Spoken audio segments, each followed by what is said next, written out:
ಬಾಡಿಯ ನೀವ್ ಇಟ್ಕೊಂಡಿರೋ ಬದಲು ಗೃಹ ಸಚಿವರು ಕೊಟ್ರೆ ಅವ್ರು ಅದನ್ನ FIR ಮಾಡಿಸ್ತಾರೆ, ಅದನ್ನ ಫೋರೆನ್ಸಿಕ್ ಕಳಿಸ್ತಾರೆ ಅಂದಾಗ ಅವ್ರು ಒಂದ್ ಹೇಳ್ತಾರೆ ಸರ್, ನಾನೇ ತಗೊಂಡೋಗಿ ಕೊಟ್ಟು ಅವ್ರು FIR ಮಾಡಂಗಿದ್ರೆ ಅವ್ರು ಯಾಕೆ ಗೃಹ ಸಚಿವರು ಆಗ್ಬೇಕು? ಈಗಾಗಲೇ ಸಾಮಾಜಿಕ ಜಾಲತಾಣದಲ್ಲಿ ಬಂದಿದೆ, ಸುಮೋಟೋ ತಗೊಳ್ಳಿ, ಆಮೇಲೆ ನೀವು ಬ್ರದರ್ ಅಂತ ಹೇಳಲ್ಲ, ಅವ್ರು ಕರೆಕ್ಟ್ ಆಗಿ ಗೃಹ ಮಂತ್ರಿ ಕೆಲಸ ಮಾಡಿದ್ರೆ ನಾನು ಬ್ರದರ್ ಅಂತ ಒಪ್ಕೊಳ್ತೀನಿ.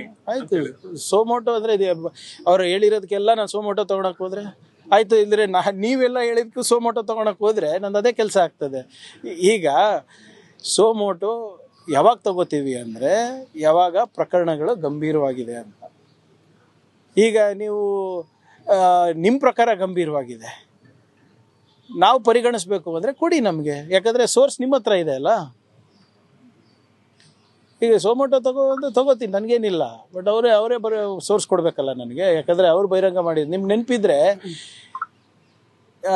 ಪತ್ರಿಕೆನಲ್ಲಿ ಏನು ಬಂದಿದ್ದನ್ನು ನಾನು ಹೇಳಿದ್ದಕ್ಕೆ ನೀವೇನು ಪ್ರಸಾರ ಮಾಡಿದ್ದನ್ನು ಅದನ್ನು ಪುನರುಚ್ಚರಿಸೋದಕ್ಕೆ ನನಗೆ CID ಅವರು 3 ಸರಿ ನೋಟಿಸ್ ಕೊಟ್ಟಿದ್ದು ನೆನಪಿದೆಯಾ ನಿಮಗೆ? PSI ಗಣದಲ್ಲಿ what was showcase telecast and broadcasted ಅದನ್ನು ಹೇಳಿದ್ದಕ್ಕೆ ನನಗೆ ಇದು ಕೊಟ್ಟರು. ನಾವು ಹಂಗೆ ಮಾಡೋಕ್ಕಾಗ್ತದ ಸರ್? ಅವರು ಪಾಪ MLA ಇದ್ದಾರೆ, ಕೌನ್ಸಿಲ್ ಇದ್ದಾರೆ, ಮೆಂಬರ್ಸ್ ಇದ್ದಾರೆ, ನಾವು ಅವರಿಗೆ ಹಾಗೆ ನಡ್ಸ್ಕೊಳಕ್ಕೆ ಆಗೋದಿಲ್ಲ. ನೋಡಿ, ಆಗಲೇ FIR ಅನ್ನು ನಾವು ದರ್ಜ್ ಮಾಡಿದ್ದೀವಿ. ಅದು ಲಾಕಪ್ ಡೆತ್ ಅಥವಾ ಇಲ್ಲ ಅಂತ ಮೇಲೆ ನೋಡಿ, ಅಂದರೆ ಅಲ್ಲಿ ಅವ್ರು ಏನು ಹೇಳ್ತಾ ಇದ್ದಾರೆ ಅಂದರೆ ಅವ್ರ ಮೇಲೆ ಹಲ್ಲೆ ಮಾಡಿದ್ದು ನಿಜ, ಅದು ಆಗಬಾರ್ದು.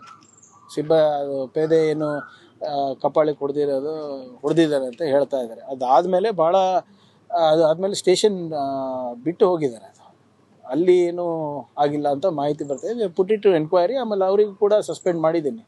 ಆದರೆ ಕುಟುಂಬಸ್ಥರಿಗೆ ನ್ಯಾಯ ಒದಗಿಸ್ಕೊಡೋದು ಜವಾಬ್ದಾರಿ ನಮ್ದಾಗಿದೆ. We will do it. Sir, ಒಂದು SOP ಅಂತ ಇರುತ್ತೆ, ಅದನ್ನ ಪಾಲನೆ ಮಾಡಬೇಕಾಗುತ್ತೆ. ಕೆಲವರು ನೋಡಿ, SOP ಎಲ್ಲದಕ್ಕೂ ಇರ್ತದೆ ಸರ್.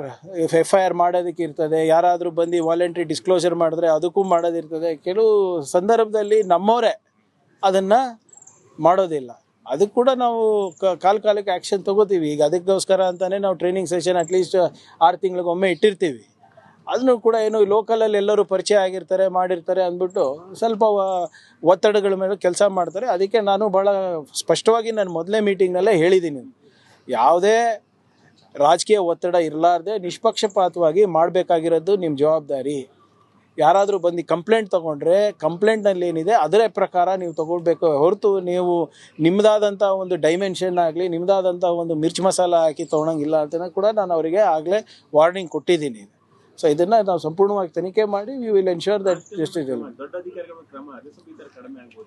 ಯಾವುದು ನೋಡಿ, ಯಾರೇ ಇರ್ಬೋದು ಸರ್. ಈಗ ನೋಡಿ, ಲಾಸ್ಟ್ ಟೈಮ್ ನಿಮ್ಗೆ ನೆನಪಿದ್ರೆ ನಾವು ಒತ್ತಡ ಹಾಕಿ ಒಂದು IGPಗೆ ರಾಜೀನಾಮೆ ಕೊಡಿಸಿರ್ಲಿಲ್ವ ಸರ್? ಅದು ಯಾರು ಒತ್ತಡದಿಂದ ಆಯಿತು? ನಮ್ಮದೇ ತಾನೇ. ನಾವು ಅಲ್ಲಿ ವಿರೋಧ ಪಕ್ಷದಲ್ಲಿದ್ದಾಗ ಅವಾಗೇ ನಾವು ಬಿಟ್ಟಿಲ್ಲ ಅಂದರೆ ಇವಾಗ I am accountable for it. ನನ್ನ ಹೊಣೆಗಾರಿಕೆ ಆಗ್ತದೆ. ದೊಡ್ಡ ಅಧಿಕಾರಿ ಇರ್ಬೋದು, ಚಿಕ್ಕ ಅಧಿಕಾರಿ ಇರ್ಬೋದು, ಯಾರೇ ಇರ್ಬೋದು.